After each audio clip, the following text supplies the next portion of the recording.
Hey, it's Dr. Galvin with a post-night shift update about all things coronavirus and related to medicine in these different times.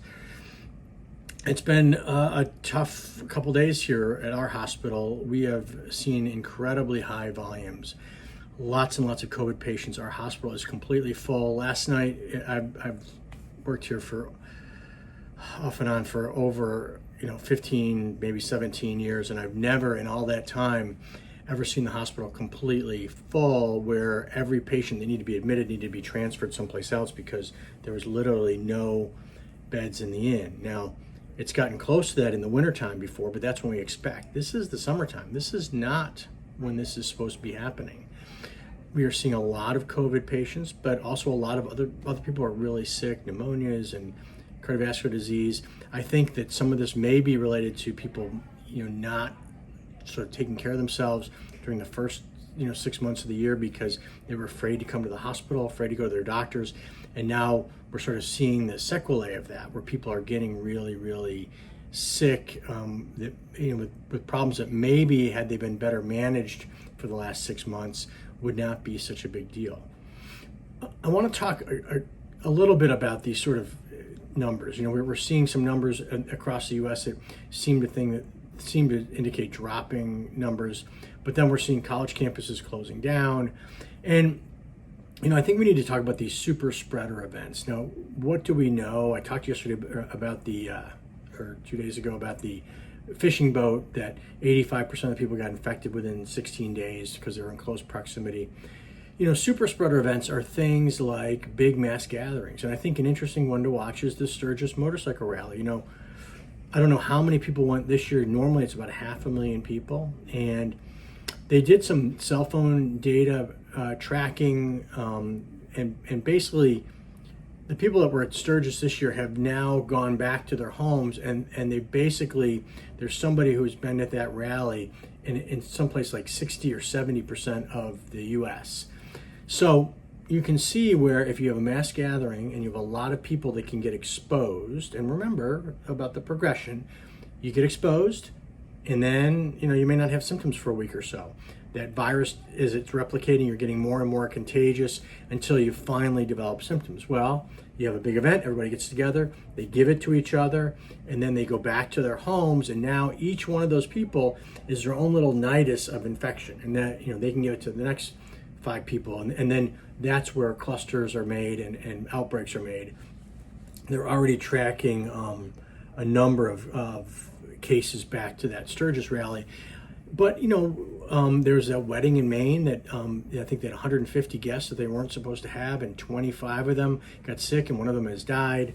College campuses, you're seeing, all these college campuses either shutting down, going to all virtual when they started out trying to go live. Why is that? Well, if anybody out there besides me has got college-age kids, do you really think that they're going to follow these guidelines, especially the freshmen and sophomore in the dorms out on their own for the first time? These kids are invulnerable, and of course they're going to mingle, they're going to party. As much as we all say they shouldn't do it, and as much as they probably know they shouldn't do it, they're going to do it. And predictably, we're having these big clusters of cases, and that's why, like East Carolina University here in our state where my daughter went, it basically is sending all their undergraduates home because of massive clusters, and they had tons of parties there, and nobody was listening to the guidelines, but subsequently we've got all these problems. Those are these super spreader events. That's why we really need to be careful about these mass gatherings, especially when you can't socially distance. Masks may not be very helpful, and those types of events can not only spread infection around that event, but then people go off to their homes and they spread it elsewhere. I think the other thing we've got to be, cognizant of is that this is very unusual. We should not be busy now. We should not have a full hospital in August. We should have a full hospital during the flu season in the wintertime. That's predictable. That happens every year. But generally, this is a pretty low volume time of year. And we're seeing, capacity. So what happens when we add onto COVID, flu, and all the other diseases that tend to get worse in the wintertime?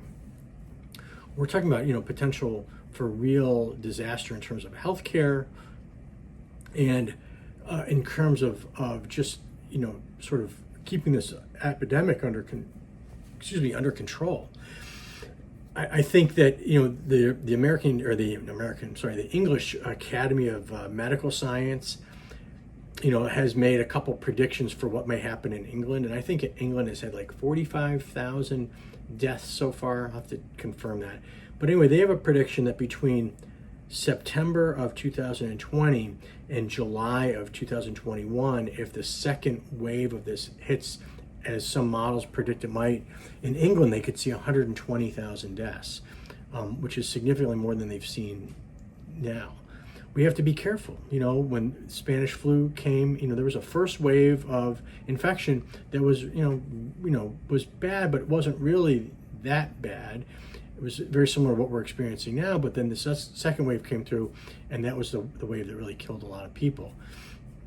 I don't think that, I don't think Spanish flu and COVID are very similar in terms of their mechanisms of action, so hopefully we wouldn't see that, but it's a concern. And so we really need to do everything we can individually to try to protect ourselves and our families and those around us to prevent this spread, because we really don't want to overwhelm the system, and that's why we did all the lockdowns initially.